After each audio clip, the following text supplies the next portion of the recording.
Saints Seahawks review. I was in the Dome, like I told you I would be last week. Great game. Fantastic game. It was probably the best game the Saints have played to date. Now, caveat, not to be Mr. Negative Nancy. It was against the Seahawks, all right? It was against the worst defense we've seen in decades. Okay, understandable. But I liked what I saw from Dennis Allen, Pete Carmichael, and co. getting creative. We said this last week, right? We said, I don't care about the results. I want to see philosophy. I want to see a theme. I want to see a mindset. I want to see some creativity. And we said, get Alvin Kamara involved in the passing game. And we said, get Taysom involved creatively, right? Don't just run him up the gut. Don't just pound him on normal running downs. Get him the ball, creatively move people around. Let's see what you can do. And I'll give them this. The Saints looked real good.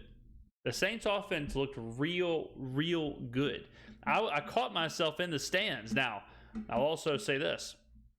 This was definitely the most that the Crown and Sprites were flowing, okay? This was one of the biggest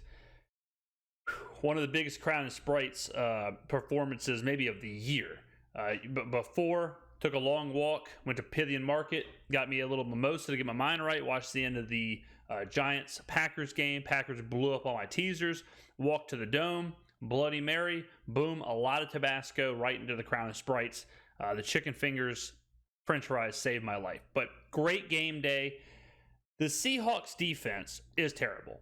So I'm trying to reel in what I think. But during the game, I said to myself and to anyone around me who was listening, so to myself, I said, this team can win the NFC South. This team is playing good enough to win the NFC South. Now, obviously, dropping a game to Tampa at home kind of stops that. It's really, I mean, it's realistic, I guess, but it's not going to happen, right? So we may not be a win the division kind of team, but if we keep doing this, we'll at least be competitive. And it's crazy how different the team looks right now. And I mean, on one hand, I guess it's not because, Kamara's healthy and we're using him more. But it just seems like the first couple of games, Dennis and Big Pete were just kind of guessing. And they were just kind of rolling out some basic-ass preseason-looking offense. And then once it was, feet to the fire, once they started losing, once they were not scoring any points, once it was 3-3 in the fourth and scoreless in the fourth, and once that happened enough, it's almost like they said, you know what, let's try and change things. Let's try and do some things. And I think the Saints look way better, for sure. Dalton looks so good. Andy Dalton right now looks like a legitimate NFL quarterback. He looks like he is better right now than a lot of starters. I would rather have Andy Dalton over Daniel Jones. I'd rather have him over Baker Mayfield. I'd rather have him over, right now, is he playing worse than Matt Stafford? I don't know. That might be kind of a reach, but I'd rather have him over Justin Fields. Who's playing better right now, Andy Dalton or Trevor Lawrence? Davis Mills. I mean, Matt Ryan. There's a lot of people who are starters in this league who aren't playing as good as Andy Dalton is. And so kudos to Andy. I think Andy moving forward should be the starter. I said this on Twitter. Jameis should not be in the conversation until Andy proves that Jameis should be in the conversation. One thing I'll say before I get to T-Bob and Jacob is, and we start reacting to this video, is Geno Smith, I was wrong. Geno Smith isn't overrated. Geno Smith might not be bad. There's two ways I like to kind of look at a quarterback. The first is the mental side of things. So what they're doing at the line of scrimmage, how they're seeing the game. Is the game moving too fast? Are they reading defenses? Are they moving their protection around? Do they know what's happening? Now think Drew Brees, think Peyton Manning, think Tom Brady. The other way is when you see a quarterback do something physically, that's like, okay, if he can do that physically, then I know he can only be so bad. Because if he can do that, if he can do something that only a handful of players can do, then we can work with that. Jared Goff. If you go back and watch the famous game now of the Rams in Kansas City, I think it was like a Thursday night, where it was like 55-53. Jared Goff was making some throws and plays in that game where it's like, well, if he can physically do this, that's a start. Then we can try and evolve. We can try and go up. When you watch a player like, I don't know who to throw under the bus here, but like a Josh Rosen or like a Nick Mullins whenever he was playing, someone like that, or like Trevor Siemian at times, TJ Yates, players like that, who it's like Brock Osweiler. It's like, man, they are doing everything they possibly can just to get a first down. Like they are exerting every bit of effort they possibly have to get a first down. Geno made some throws in this game that was like, there's maybe 3 people on the planet who can make this throw. I mean, and multiple throws. And if he can do that, I'm not going to sit here and be like he's a bad quarterback or he's the worst quarterback in the NFL. I think Geno, I'm going to say something controversial yet brave. I think Geno right now is the best quarterback in the NFC West. I think right now we're deep enough into the season to say, you know what, Geno's good. He might be the best quarterback in the NFC West. It might be a reach. I might be drinking the Kool-Aid. I don't know. Let's go to the review here and let's talk more about the game with the boys and a reaction. Again, finally, this is Off the Bench. T-Bob Hebert and Jacob Hester from ESPN 1045, I think. Hope that's right. Happen. Now, Hill has been great in fits and starts, but I don't know that I would have ever guessed that Taysom Hill would have a game like you saw this Sunday, where not 1, not 2, but 3 rushing touchdowns, and then for good measure, making sure as a tendency breaker to prove, oh, wait. So the Taysom running game, I love in this exact way. And again, not to toot my own horn, but we've talked about this multiple times. Taysom should not be getting the ball every down. He is not a primary kind of player, but he is absolutely the kind of guy to change pace, to throw a wrinkle in there. I like using him how the Bills use Josh Allen in the running game. If it's 2nd and 4, 2nd and 6, and you're thinking like, let's run the football, let's do something conservative. Taysom is the perfect kind of guy where it's like he could throw, it's like you're taking a relatively safe play, but you're disguising it as this like uber creative vehicle where Taysom can be in the backfield. You can have Kamara out there. You can motion people around, get Taysom the ball. The defense has to respect the fact that he can throw. The defense has to respect the fact that he can run. He's deceptively fast. I mean, there's a lot of elements to it. I love using him like that. I think Taysom should be on the field a lot. I think Taysom should be running the football pretty good bit. I don't think, I said this a couple years ago, but when it's a problem, is whenever you're forcing 15 to 20 touches to Taysom and you're taking touches away from Michael Thomas and Alvin Kamara. But this was a great usage of Taysom in this game. No, this is a guy who has played legitimate quarterback in the NFL as well, and that was kind of the idea behind all of this to begin with, throwing a touchdown well. And to Adam Troutman, of all people, which I thought was very funny, right? Troutman getting his big breakthrough. How about a little tight end to tight end action? How rare is that, Jake? Technically, right? I mean, Jake's over here playing Wordle. I mean, my man is zoned in playing Wordle, playing Clash of Clans. Say it, dude. Technically, that is a that is the voice you hear when someone's on their 3rd attempt of Wordle. Yeah, I mean, you know what? It just has no idea what he's saying, just trying not to get another wasted answer. Tight end touchdown pass. I doubt there have been very many of those in NFL history, but overall, the Saints were in a must-win. They enter a must-win down Mike Thomas and Jarvis. All right, so they were in a must-win. A must-win because there's different kind of must-wins, right? So this is more of a, like, let's see what we got kind of game. This is a must-win as in, like, look, if we can't beat the Seahawks at home in this spot, then we legitimately might be the worst team in the NFL or bottom 5.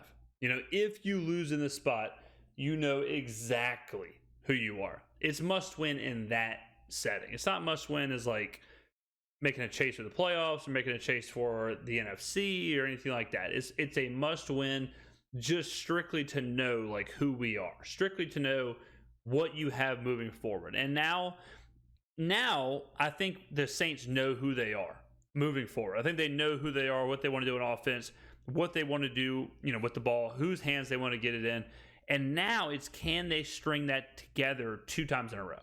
Can they string that together in multiple games? Can they string that together with varying degree of opponents, right? The Cincinnati Bengals defense, very different than the Seattle Seahawks defense.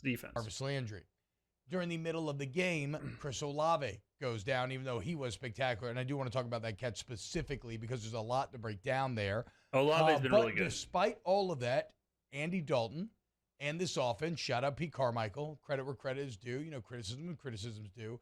They find a way to generate consistent offensive success and win an offensive battle, 39-32. Remember, we told you. Now, yes, we thrashed Pete Carmichael and Dennis Allen on this show. I will give credit where credit's due. They did what we said to do. They've done. Are they listening to the show? More than likely. Are they tuned in? More than likely. Are they commenting? I would assume so. They have done exactly what we've said to do. What we said to do was, first of all, play Andy Dalton, get Skrmetta involved in the passing game, get Taysom involved creatively, be more creative on your offense, push the ball downfield, don't be so conservative, don't be so basic, don't just do the same 10 plays over and over again. And they have listened. Seattle was second to last in the league in terms of points given up entering this game. And so the offense couldn't have, if you could not have success against this team, that was a major red flag. That was going to be major trouble. Well, Jake, crisis averted. They had the offensive success. They win the game. You are now stabilized a bit at 2-3, and you avoided the nightmare scenario. And you kind of... Here's a team I want you to think about with the Saints. The Saints and the Detroit Lions, right? The Detroit Lions are kind of this like sexy Hard Knocks team that everyone loves. Are the Saints offensively? Are the Saints very different than the Detroit Lions? The Detroit Lions are like, one of the best offenses statistically in the NFL right now. Everyone's talking about Jared Goff. You can throw the Seahawks in there too. They played each other, so big gaudy stats. The thing is with the Saints is that they are supposed to have this great defense, and that's troubling with Seattle because of how poorly they played, how Geno kind of was all over them, how they gave up 8.1 yards a play. That's all bad. But let's just assume the Saints have a average to above average defense at the lowest. If you would say that the Saints offense is now comparable or comparable, as some of my friends would say, if you would say that the Saints offense is comparable to Detroit, but then you give Detroit this defense, I think a lot of people in the media would have Detroit as kind of a playoff team because Detroit just has like such a bad defense. Seattle has such a bad defense. But all the Saints need to do is keep their offense at that level. And I think we've reached a level where it's kind of clicking. I feel good about quarterback now, right? I mean, Andy Dalton, it's impossible to escape. To me right now, Jake, Andy Dalton is the guy until he isn't. Literally what I said word for word. Literally what I said. I've heard a lot of people this week. Today is Wednesday at 6 o'clock. I've heard a lot of people this week saying Jameis might be healthy. Let him play. Guys, I don't know how many more times I have to say this. The Jameis Winston experiment is over. Unless Andy Dalton goes out there and throws 4 interceptions, 5 interceptions, we lose 42-0. Unless there is a reason to play Jameis Winston, or really, you're not looking for a reason to play Jameis Winston. You're looking for a reason to bench Andy Dalton. If Andy Dalton maintains how he is playing right now, Andy Dalton is unquestionably the starting quarterback of the New Orleans Saints. I said it last week. Yeah, I said it last week. No, for sure. But I said it multiple times. I said it the week before that too. Foremost of the Jameis fans, and even last week, I was still unconvinced. But we have to be objective. And even though I still love Jameis objectively, especially without those weapons, to have success, the offense looks way better under Andy Dalton right now. Yeah, and it runs way better. Like, it's one thing, take Andy out of it. Take his plays out of it. Just the play calling, the way it runs, the way it looks, the way everything is moving is way better. Now, you could say, James, look, hey, Kamara's back. The team is playing with each other more now. Whatever. I think it's the guy running the offense. I think it's there's probably something to be said about the play calls. Was Dennis Allen and were Pete Carmichael, were they feeling restricted by Jameis? Is that why the play sheet was so basic? I don't know. I have no idea. But there is no way you can watch the 3 games with Jameis and then what we've got now with Andy. There's no way you can watch those games and be like, oh yeah, let's go back to the first couple of games. Sometimes it's not about your skill set. It's not about, the talent that you have. It's what the offense is calling and what the offense wants to be. And this is a new offense. Even though it's someone who has been in the old offense for a very long time, and Pete Carmichael, it's still his offense, and it just seems to be running better with a better flow to it with Andy Dalton at quarterback. I mean, right? I just said you that, have to continue to ride the hot hand until he proves to you, because the first 3 games offensively were just extremely bad. I mean, you have one quarter out of 12 that you played. I mean, they're just repeating what I said. Guys, am I on another level, or am I on another level? Any kind of an NFL type offense, I mean, it was bad. And so then Minnesota, across the pond, you looked much better. It looked like you had a flow. You had a reason to some of the things you were doing. You started to pick up some of those pressures that were giving you hell in the first 3 weeks, and you had no answer to them. Now, some of that's coaching. Certainly it is. But now you've got this rhythm to you. You go out there and you score 39 points, and yeah, the Saints, we're kind of saying the same things here. Well, we're not kind of. They are saying what I said. But I'm more impressed with the rhythm of the Saints and the flow that they're talking about. You're going to hear a lot of people say, like, Taysom is him. Taysom's a god. More Taysom. Taysom's the reason we won. Taysom had an incredible game. No doubt about it. But the reason we won was because this is a legitimate team now. This is a team that knows who they are and are calling plays for a purpose versus just kind of randomly selecting plays off the sheet because it's second down. Like they now know, like, okay, we want to do these things. Taysom Hill worked like he never really worked before. Now, he's had flashes. He's definitely had moments. I mean, this was his game. When you look at Pro Football Focus, he graded out at 95%. I mean, how do you quarterback? Well, I was going to say, which position are you talking about, right? Does he get multiple grades here? Like, how does this work? I guess. Yeah, I mean, look, he's still got a run blocking grade now. It's 60. I mean, I don't put a lot in the PFF. Okay, I'm not putting a lot in Pro Football Focus. I mean, these are the same guys who will tell you Tyreek Hill is the 11th best receiver in the NFL. PFF, not my go-to analytics there. But another thing I want to talk about is how good Alvin Kamara was. Kamara coming back and the way they used him, he's so dangerous in the passing game. He's such a good running back. I love the way he runs. I love when Kamara, when he starts, you can see the vision. He runs like Le'Veon Bell used to run. Kamara kind of slowly gets to the line, and then he picks a spot and goes. He looks like he's almost like walking instead of some running backs kind of burst up there. Kamara is so patient. He has such good vision. When he gets going, that's when the Saints are at their best. Whenever he's everywhere, whenever Kamara is lined up in the slot, whenever he's getting screens, whenever he's catching, I don't want Kamara to only catch screens. I don't want Kamara to only be the fourth read and only get the ball when the quarterback plays breaking down. I want Kamara to be the number one read from the halfback position. I want him to be the number one read from the slot. I want him to be in motion. I want him to get reverses. I want him to run the ball up the middle, off tackle. I want him being used in every different way because he's such a versatile player, and that's what keeps him dangerous. But he got a run blocking grade. He's the only one that has every column: passing, receiving, rushing, pass blocking, run blocking. So yeah, Sean Payton's out there just laughing to himself. Either that or crying. Either laughing or crying because like he could never maybe get that type of game. Now he certainly had some.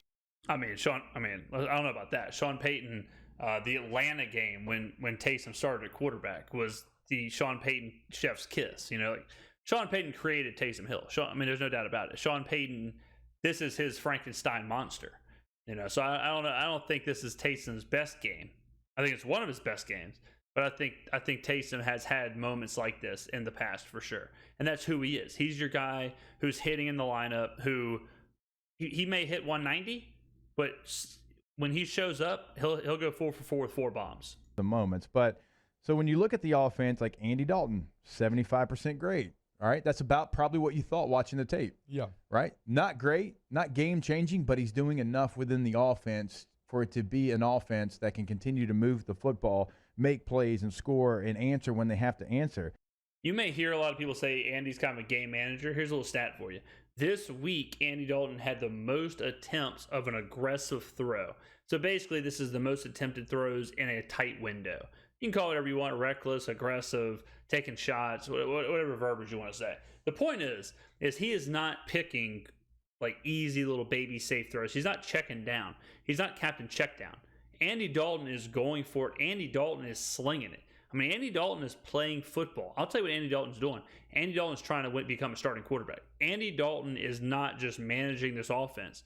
When Andy Dalton is out there letting it rip, when he's spinning the pill, he's in it for himself. I mean, I'm very, very impressed with Andy Dalton on an individual level, but he is certainly not a game manager right now. Now, Chris Olave at 86%, he's worth everything you did in the draft. That's an interesting point because, you may have given up a top 15 pick potentially for him, but yeah. Right now, my problem with receivers generally is that they should be the last piece. They should be the piece that it's like, all right, if we get this piece, we can go to the Super Bowl. Would I rather have a top 15 pick in the upcoming draft or Chris Olave? Depending on if you could tell me I'll have the 13th pick or Olave, I'd probably take the 13th pick. Just because I think the Saints are in a rebuilding time and having a really good slot receiver, I don't think does much for you whenever you need so much else. But if you're a team like the Bengals, who take Jamar Chase last year, that's what they needed, right? Like they're one piece away. So it depends on the situation. But I think Olave is amazing. Right now, and it's not even close, if the season ended, he's your rookie of the year. Yeah. Right? So you got something special. I know what you gave up, and I realize the way this season is trending, but he has been someone that has been worth, because you've given up picks before that have not been worth it. Yeah. This one at least looks like you have a football player that has been special so far. While we're talking about the Olave, Danny, can you bring up the Olave touchdown, Jake? Because one thing that I really want to highlight about this touchdown is that I didn't think this was a touchdown whenever it happened. I was kind of shocked that they called it the touchdown. Didn't look like it in real time. Granted, like I said, I was a little bit inebriated there, but I'm glad they called it. Hell of a catch. Or hell of a play by Olave, and it sucked to see him go off. Hopefully he'll be back quick. Chris Olave laid it all on the line to make this catch. And I get what you're saying. You're saying that's a bit cliche, but watch the actual catch again. If you have not gone back, and we'll skip the catch to develop, but yeah, it's one of the biggest absences that you're feeling this season. I would say is no Tron Armstead. And again, you have a first-round left tackle that you drafted that is, trying to recover from an injury. And then once you get him back in the fold, maybe you can be creative. You can do a couple of different things. And so we'll see at that position, you can get an upgrade within this year. But that was one of the few things that you look at on the offense that still you're waiting for it to solidify. The offense, I think, is fine. I think the offense is where it's going to be for the remainder of the season, pretty much. Michael Thomas coming back, that would be the only thing I'm waiting for is how can we also get him involved? How much more dynamic does that make the offense? But beyond that, I like how the offense is moving. Defensively, I don't like us getting gouged by Seattle, but by itself, and it just hasn't yet, because the last couple, and geez, Ruiz, okay, maybe it's an offensive line issue, but there was a couple of times. But Ramczak's playing at a very high level. Hurst has played at a high level. He didn't in this game. Really, the first time that you kind of notice him not doing so. You have reinforcements hopefully coming if Trevor Penny can get back on the field. But at least the offense, as far as the skill players, are starting to find their way. Shout out Pete Carmichael. Great game plan. Yeah, I mean, yeah. The game plan was good. The game plan was creative. The play calls were good. So you know what?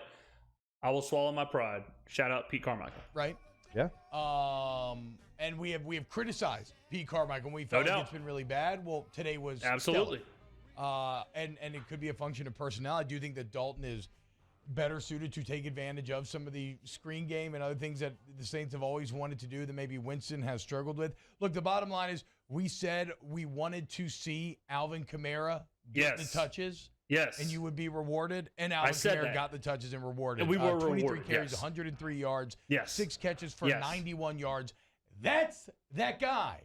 That's the guy. That is the guy. That is who your offense is on. And this got mixed up a couple years ago whenever it was Latavius Murray, Mark Ingram, Taysom Hill, Michael Thomas, whenever it was all these people. I remember coming out of the games being like, okay, Alvin's got 10 carries.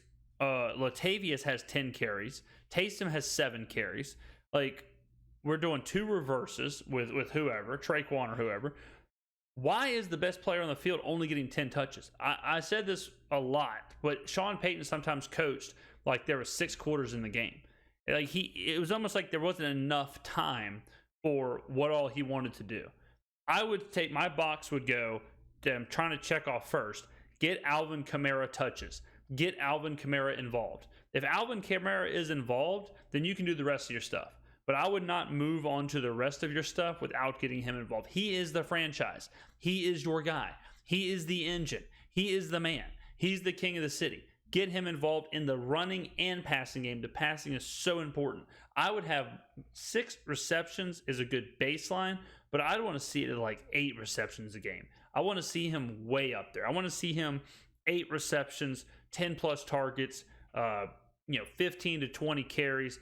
Get his usage rate way up. Yeah. That's who you need to rely upon. That's why he has been the transcendent force that he has since he entered the NFL. So in all, if my math is correct, that's 29 touches for about 200 yards.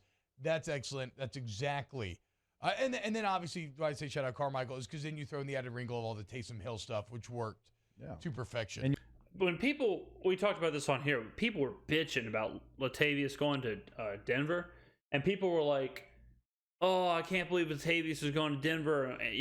We lost such a good player. And I was sitting over here, and I said on this show, I said, that who cares? He's a practice squad running back, and you don't want to muddy the backfield. You don't want to have, because Taysom is basically a third-string running back. So you don't want to have Alvin, Mark, Taysom, and Latavius all having to get carries.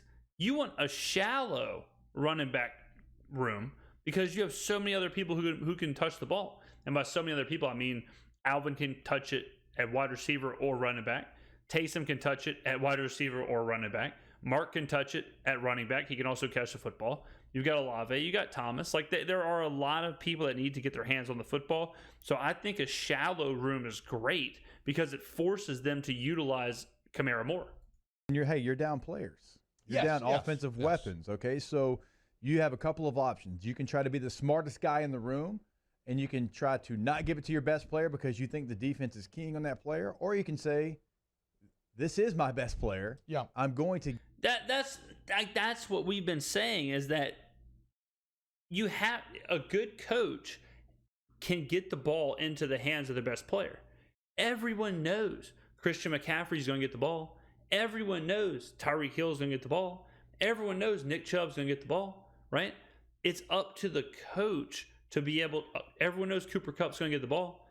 Cooper Kupp has, for a year and a half, everyone in the stadium knows that he's getting the ball. It's up to the coach. It's up to the offensive coordinator. It's up to them to be creative in getting them the ball so the defense isn't just keying on them. That's the whole point of a coach.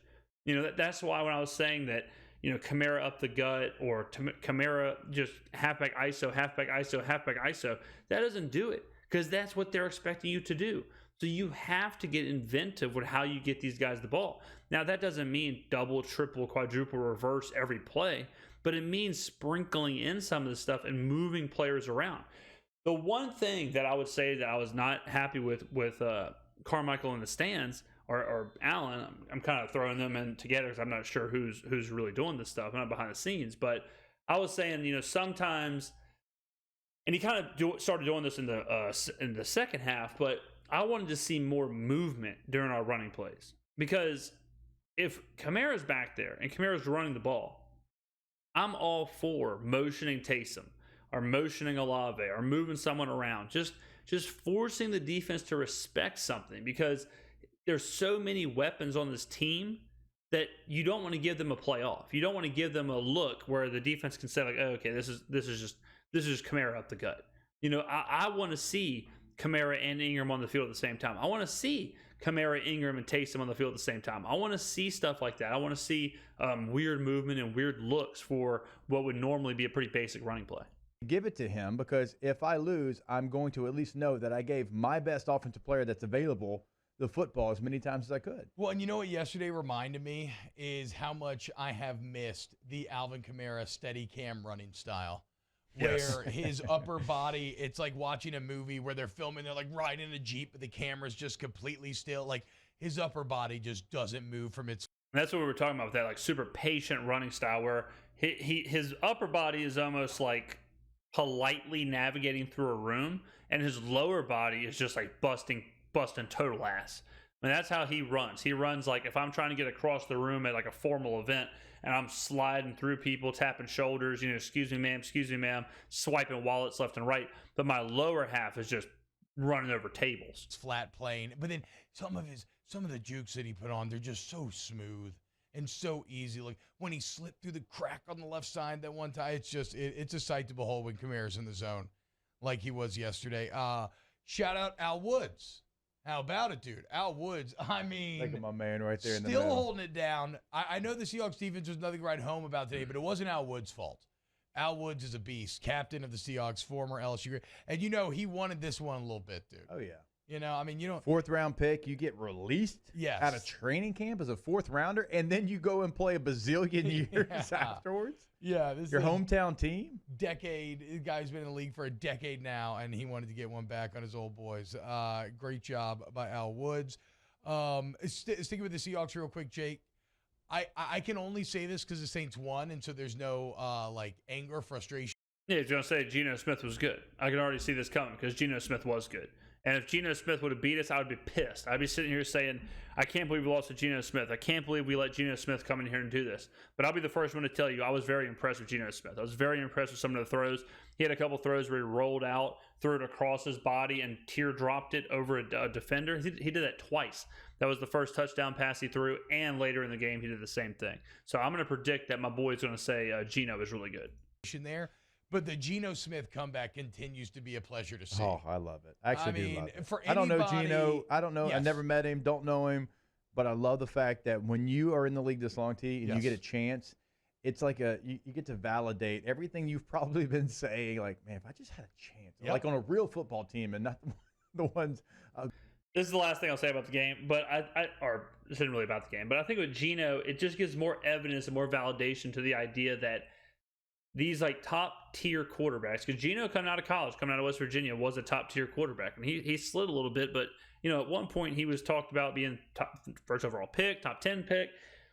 I think when players like that get a chance, they aren't just discarded, and they get a chance to go somewhere else, get some tutelage, sit behind people, battle for jobs. It takes some of the pressure off of them and lets them just naturally develop. If you're in the league for that long, you're seeing things, sitting behind certain people. I think that players get discarded way too quickly in the NFL, especially quarterbacks. Jared Goff is a guy who I always go to bat for. But like Goff, like Jared Goff, first overall pick, Jared Goff gets to a Super Bowl. He's discarded. He goes to Detroit, and he's still showing flashes of brilliance. There are players that Mitch Trubisky, at some points, people thought he could be one of those guys, but I just don't know. I don't know if that's ever going to come to fruition. But I think that moving forward, we use the term bust way too easily with first-round picks, second-round picks, where a quarterback comes in, fails, and then they're a bust that can never be a starter again. They're gone, right? I wish more teams would take chances on these guys and load up their roster with them. Let them sit. I said that with Breeze. When Breeze is last year and Winston was backing him up, I said, go get A.J. McCarron. Go get Aaron Murray. Go get some guys like that. Stack them on your roster. Let them compete. They're not doing anything else. They're young. They can do it, right? They've been at the top level in college. Let them sit behind, learn, and then give them a chance to battle. Give them a chance. No pressure. You're not supposed to take the job from Drew Brees. Just battle in training camp, battle at practice, and then in a year or 2 years when Brees goes away or whoever goes away, then let's see. There are situations like that all throughout the NFL where you've got guys like Matt Stafford, Kirk Cousins, who are in the twilight of their career, who have no danger in losing the job. Go get a guy. Go get Bailey Zappi is a good example in New England. He's kind of doing it. But if Bailey Zappi wasn't in New England, he'd be a great guy to sit behind Stafford or sit behind Cousins and just sit there and learn and with no pressure at all and just battle and go through it. And then in a couple of years, are behind Aaron Rodgers. If you go get a Bailey Zappi or you go get a guy like that and let him sit there and just let him learn and soak it all in. Like whenever this NFL draft, whenever all the quarterbacks started dropping, the Matt Corrals of the world and the Desmond Ritters and people like that, once they got discarded enough, then it's like, maybe you should go get them and let them sit behind Aaron or Matt or whoever and let them sit for a year, 2 years, 3 years. Three's a bit much. That's like a full contract. But Geno is a good example of that. And maybe it's just right now. Maybe it won't be for the whole year. We shall see. But Geno was really, really good. So that's kind of my review of this game. Saints were awesome. Saints offensively is exactly what we wanted to see. So I'm glad that that's picking up for them. So we will preview the enormous game between Cincinnati and the Saints coming up this week or this weekend later this week. So thank you for watching this video. Thank you to the boys T-Bob and Jacob for always being the background for some of these review videos and the reactions. That is always fun. They do a great job. Big shouts. I will link the original video down in the description if you want to go see or watch that video in its entirety. I will see you at the next video on the greatest YouTube channel on earth, right here.